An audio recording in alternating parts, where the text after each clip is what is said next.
अस्सलाम वालेकुम। आज की जो हमारी वीडियो है वो फ़िज़िक्स के बेसिक लेवल से लेके ना तो हायर लेवल तक जाती है। आप इसमें अगर कोई लेक्चरशिप के लिए अप्लाई कर रहे हैं या प्रोफेसर बनने के लिए आप अप्लाई कर रहे हैं, असिस्टेंट प्रोफेसर बनना चाहते हैं या इनमें से किसी भी इंटरव्यू या टेस्ट में शामिल होना चाहते हैं, तो आप लोगों को बेसिक से लेके एमफिल लेवल तक की फ़िज़िक्स आनी चाहिए और वो सारी इस बुक में डिस्कस की गई है। यही इसकी क्वालिटी है। बेसिकली आप सबको पता है कि फ़िज़िक्स जो है उसकी डिफरेंट ब्रांचेस हैं और मोस्टली आप बीएस लेवल्स या बीएससी तक जब पहुंचते हैं तो वो बहुत सी बुक्स इसीलिए फ़िज़िक्स की हो जाती हैं कि हर एक बुक एक डिफरेंट ब्रांच को बेसिकली डिस्कस की जा रही होती है। तो हमारे पास ये सारी इसमें शामिल हैं: measurements and dimensions, mechanics, electricity and magnetism, waves and oscillation, optics, semiconductor and electromagnetism, solid state physics, nuclear physics and similarly quantum physics। तो ये सब इसकी बेसिक जो है ना कंटेंट्स हैं जो हमने इस बुक में पढ़ने हैं।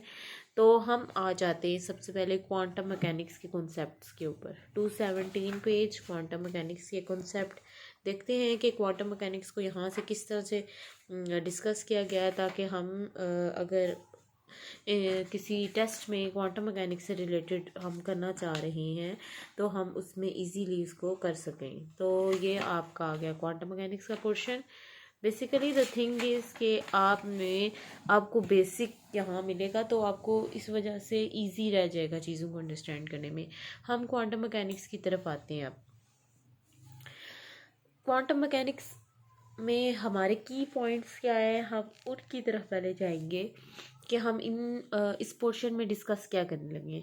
सबसे पहले तो हमें अगर कोई आपसे इंटरव्यू में पूछता है कि आप क्वांटम मैकेनिक्स के बारे में क्या कहना चाहेंगे और मैकेनिक्स से क्वांटम मैकेनिक्स का सफ़र क्यों तय किया गया या क्या रीज़न थी, ये क्वेश्चन एक दफ़ा मेरे से इंटरव्यू में पूछा गया था कि आप बेसिक डिफरेंस बताएं मैकेनिक्स और क्वांटम मैकेनिक्स में।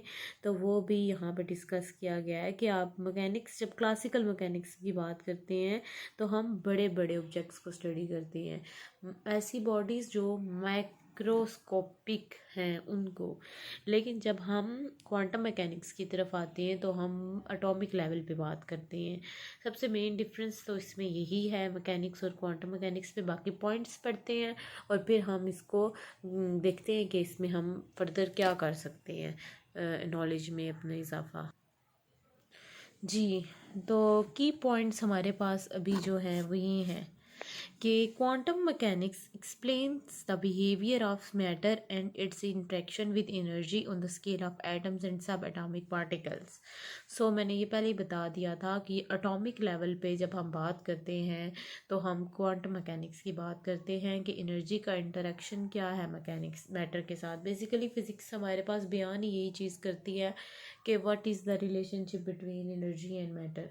तो एनर्जी और मैटर को जब हम एटॉमिक लेवल पे देखेंगे तो वो हमारे पास, या सब एटॉमिक लेवल पे देखेंगे तो हमारे पास वो आ जाएगी क्वांटम मैकेनिक्स। उसके बाद हम इसमें ये देखते हैं कि जब हम क्लासिकल मैकेनिक्स की बात करते हैं तो वो सिर्फ हमारे पास माइक्रो स्केल्स के ऊपर जो है स्टडीज़ बताता है। वो भी एनर्जी और मैटर की एक्सप्लेनेशन है लेकिन मैक्रो स्केल पे, जिस तरह से जिसमें astronomical bodies such as moon, earth, stars वगैरह आ जाते हैं। तो ये इन दोनों में बेसिक डिफरेंस है कि क्वांटम मैकेनिक्स हमें बताती तो एनर्जी और मैटर का ही इंटरेक्शन है but at atomic scale, and classical mechanics जो होती है वो हमें मैक्रोस्कोपिक स्केल पे मैटर और एनर्जी का इंटरेक्शन को एक्सप्लेन करती है। So question number 1 from this can be estimated as कि what is the difference between quantum mechanics and classical mechanics. तो क्वेश्चन नंबर 1 क्लियर हो गया। नेक्स्ट हमारे पास आता है कि quantum mechanics came into existence in 1900 when Max Planck postulated the energy radiates in the form of small packets called quanta. He explained the result of black body radiation on the basis of his quantum theory. अब हमें ये छोटा सा max Planck का कारनामा भी याद करना है कि ये जो मैक्स प्लैंक था, इसने ब्लैक बॉडी के थ्रू हमें ये जो चीज़ समझाने की कोशिश की है कि एनर्जी की जो वो है रेडिएट करने की कैपेसिटी है, जब वो रेडिएट करती है तो वो स्मॉल पैकेट्स के अंदर रेडिएट करती है, और इनको कहते हैं क्वांटा। इनको कहते हैं क्वांटा। क्वांटा क्या है? Small packets of energy. One quantum, two quanta, ये अब क्वांटा क्या है, क्वांटम क्या है, ये हम नेक्स्ट आके देखेंगे। बट अभी जहन में यही होनी चाहिए कि एनर्जी के स्मॉल पैकेट्स को क्वांटा कहा जाता है, कि एनर्जी इन स्मॉल पैकेट्स की फॉर्म में होती है, लाइट इन स्मॉल पैकेट्स की फॉर्म में ट्रैवल करती है। तो अब हमने मैक्स प्लैंक का ये कारनामा याद रखना है, और याद रखना है कि इसने ये 1900 में दिया।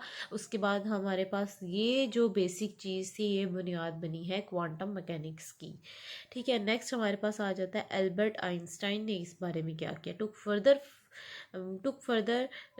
दिस जो भी एक्सपेरिमेंट हुआ था, इसको उसने फर्दर कैसे किया? When he successfully explain photo electric effect using this concept. अब इसी कॉन्सेप्ट की बेस पे कि energy in the form of packets होती है, रेडिएट करती है in the form of packets. एक तो मैक्स प्लैंक ने हमें बताया कि ब्लैक बॉडी रेडिएशन से कि वाकई दिस हैपन्स। देन आइंस्टाइन ने ये इसी को बेस बनाते हुए फोटो इलेक्ट्रिक इफेक्ट जो है उसका कॉन्सेप्ट हमें 1920 में दिया। 1900 से 1920, तो ये इसने देखे 20 साल बाद ऑलमोस्ट आइंस्टाइन ने भी इसी की बेस पे एक नया कॉन्सेप्ट दिया। अब फोटो इलेक्ट्रिक इफेक्ट क्या है? जब लाइट किसी मेटल सरफेस पे पड़ती है तो वहाँ से जो एनर्जी रेडिएट हो रही है या इलेक्ट्रॉन्स निकल रही हैं, वो in the form of packets निकल रहे हैं। बेसिकली ये था जो कॉन्सेप्ट था फोटो इलेक्ट्रिक इफेक्ट, ये था। और ये किसने दिया? एल्बर्ट आइंस्टाइन ने। मैक्स प्लैंक्स ने ब्लैक बॉडी रेडिएशन से बताया कि ये स्मॉल पैकेट्स की फॉर्म में एनर्जी होती है, और आइंस्टाइन ने बताया फोटो इलेक्ट्रिक इफेक्ट के थ्रू। तो ये 4 पॉइंट्स बहुत ईजी टू अंडरस्टैंड है। अब ये जो इसका कॉन्सेप्ट है फोटो इलेक्ट्रिक इफेक्ट, हम एक दफ़ा इसको देख लेते हैं, क्योंकि अगर बीएस लेवल तक आप इसको पढ़ रहे हैं या एमफिल लेवल तक पढ़ रहे हैं तो उसके अंदर कुछ कॉन्सेप्चुअल चीज़ें भी आ जाती हैं जो आपको समझ होनी चाहिए। Einstein showed that radiations of suitable frequency falls on the metal to eject the electron, thus waves act as a particle photon। जब हमारे पास, अब ये भी ये नहीं है कि आपके पास कोई भी लाइट जब मेटल सरफेस के ऊपर गिरेगी, एक सूटेबल फ्रिक्वेंसी की लाइट ही गिरेगी तो ये फोटो इलेक्ट्रॉन इफेक्ट हम देख सकते हैं, अदरवाइज हम नहीं देख सकते। तो एक की पॉइंट इसका ये बन गया कि एक सूटेबल फ्रिक्वेंसी की लाइट फॉल करेगी, और उससे क्या होगा? तो जब मेटल से इलेक्ट्रॉन निकलेंगे तो वो in the form of photon निकल रही हैं, मतलब कि पार्टिकल्स की फॉर्म में इलेक्ट्रॉन निकल रहे हैं। एक वेव जो है उसको स्टडी किया गया तो देखा गया कि वो पार्टिकल नेचर रखती है। Photon when falls on the metal it transfer its entire energy two electron and electron ejects from the metal. Basically हो क्या रहा है कि ये जो हम सुटेबल फ्रिक्वेंसी की लाइट फॉल करवा रहे हैं वो in the form of photon fall करवा रहे हैं किसी मेटल सरफेस पे, और वो फोटॉन क्या करते हैं? वहाँ से इलेक्ट्रॉन को इजेक्ट करते हैं। इजेक्ट करना, सरफेस से बाहर निकाल देना। The surplus energy is converted into kinetic energy of these ejected electron mathematically। तो ये हमने इस तरह से डिफाइन कर दिया। कैसे? जो जो हमारे पास एनर्जी तो रिक्वायर्ड है उनको इलेक्ट्रॉन को बाहर निकालने के लिए, वो तो ठीक है, लेकिन जो हमें उससे एक्स्ट्रा एनर्जी होती है, जो फोटॉन की एनर्जी एक्स्ट्रा बाकी रह गई है, उसने इलेक्ट्रॉन्स को निकाल दिया है, वो काइनेटिक एनर्जी में कन्वर्ट हो जाती है। किसके? इन इलेक्ट्रॉन्स की काइनेटिक एनर्जी में, जिनको हम फोटो इलेक्ट्रॉन्स कह रहे हैं। और हम मैथमेटिकली इस चीज़ को ऐसे देखते हैं, एक तो हमारे पास एनर्जी होती है एच एफ के इक्वल, दूसरी काइनेटिक एनर्जी आपने देखा होता है 1/2 mv² के इक्वल होती है। तो हमने H F is equal to 5 + 1/2 mv maximum, और ये जो है वर्क फंक्शन को रिप्रेजेंट कर रहा है। अगर आपसे ये क्वेश्चन आए कि आप मैथमेटिकली इसको बताएं तो आपने इस फॉर्म में बता देना है, H F is equal to 5 + 1/2 mv maximum. अब हम ब्लैक बॉडी रेडिएशन के बेसिक कॉन्सेप्ट्स की तरफ आते हैं कि वो क्या थे। Black body radiations emit from a body having hollow black soot coated cavity on heating it gives full radiations called black body radiation। अब ये रेडिएशन जो होती हैं ये एक ऐसी बॉडी में से निकलती हैं जिसका जो अंदर वाली साइड है वो हॉलो होती है, ठीक है। हॉलो होती है, ब्लैक कोटेड होती है, यानी उसके ऊपर ब्लैक कोट किया हुआ होता है। जब हम उसको हीट अप करते हैं, हम उसको छोड़ देते हैं सन में, तो वो फुली रेडिएटेड हो जाती है। बेसिकली इसके अंदर प्रोसेस ये हो रहा होता है कि जब अंदर की तरफ जाती है लाइट, तो वो एक सरफेस से स्ट्राइक करके दूसरी पे, दूसरी से तीसरी पे करते करते वो उसके अंदर ही स्ट्राइक करती रहती है और वो बॉडी बहुत ज़्यादा हीट अप हो जाती है। और जो उसमें से रेडिएशंस निकलती हैं उसको, क्योंकि ये ब्लैक बॉडी है तो हम उन रेडिएशंस को कहते हैं कि ये ब्लैक बॉडी रेडिएशंस हैं। At a given temperature energy is not uniformly distributed in the radiation spectrum of the body. At a given temperature del into T is equal to constant. ये constant Wien's constant होता है और इसकी value होती है 2.9 exponent -3। The radiation energy obeys fourth power law expressed as is equal to minus sigma T की power 4। T जो है वो स्टीफन कांस्टेंट है, इसकी वैल्यू 5.67 है। These observation were explain successfully by Max Planck on the basis of quantum theory. Each quantum has energy is equal to H F where H is a Planck constant और इसकी value ये है। The quantum was later called photons. अब ये जो है Planck's constant की value 6.63 exponent -34,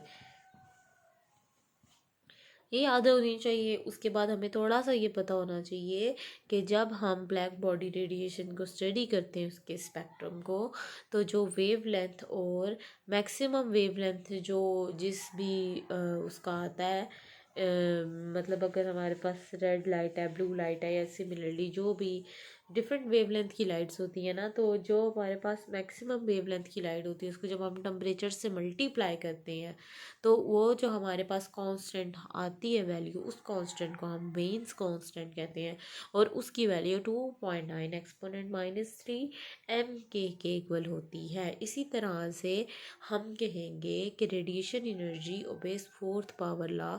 fourth power law क्या है कि टेम्परेचर की पावर फोर्थ, इसीलिए इसको फोर्थ पावर ला बोला गया है। एक एनर्जी फॉलो कर रही है तो हमने ए भी साथ लगा दिया और प्रोपोर्शनैलिटी कांस्टेंट हम कहते हैं इसमें सिग्मा है, इक्वल सिग्मा कर दिया। तो ये जो स्टीफन कांस्टेंट है ये सिग्मा है, इसकी वैल्यू है 5.67 एक्सपोनेंट 8 वाट पर मीटर स्क्वायर K4। देखिए अब इसमें हमने जो चीज़ें याद रखनी है वो बस यही है कि वेन्स कांस्टेंट की क्या वैल्यू हो सकती है। और आपको अचानक से अगर कोई पूछ ले कि आपने वेन्स कांस्टेंट पढ़ा हुआ है, किधर से ये आता है, तो आपको पता होना चाहिए कि वेन्स कांस्टेंट जो है वो हमारे पास ब्लैक बॉडी रेडिएशन से आया है। जब हमने मैक्सिमम वेवलेंथ की लाइट को मल्टीप्लाई किया टेम्परेचर से, तो जो कांस्टेंट आता है वो वेन्स कांस्टेंट होता है और इसकी वैल्यू होती है 2.9 एक्सपोनेंट -3। सिमिलरली आपको ये पता होना चाहिए कि स्टीफन कांस्टेंट जो है वो हमारे पास फोर्थ पावर ला से आया, is equal to sigma T4 where sigma is equal to 5.67 exponent 8, 5.67 exponent 8। और इसी तरह हमें प्लैंक कांस्टेंट की वैल्यू पता होनी चाहिए 6.63 एक्सपोनेंट -34। और फिर हम कॉम्पटन इफेक्ट्स की तरफ आते हैं कि वो क्या है। तो ये वीडियो भी हम यहाँ स्टॉप करेंगे, वीडियो बहुत लंबी हो रही है। शॉर्ट वीडियोस में ये मैं लेक्चर डालूँगी क्योंकि it's very inconvenient for me to upload such a long video due to net issues. So अगर आप नेक्स्ट देखना चाह रहे हो तो कॉम्पटन इफ़ेक्ट की वीडियो नेक्स्ट आएगी। तो नेक्स्ट वीडियो में मुलाकात होती है।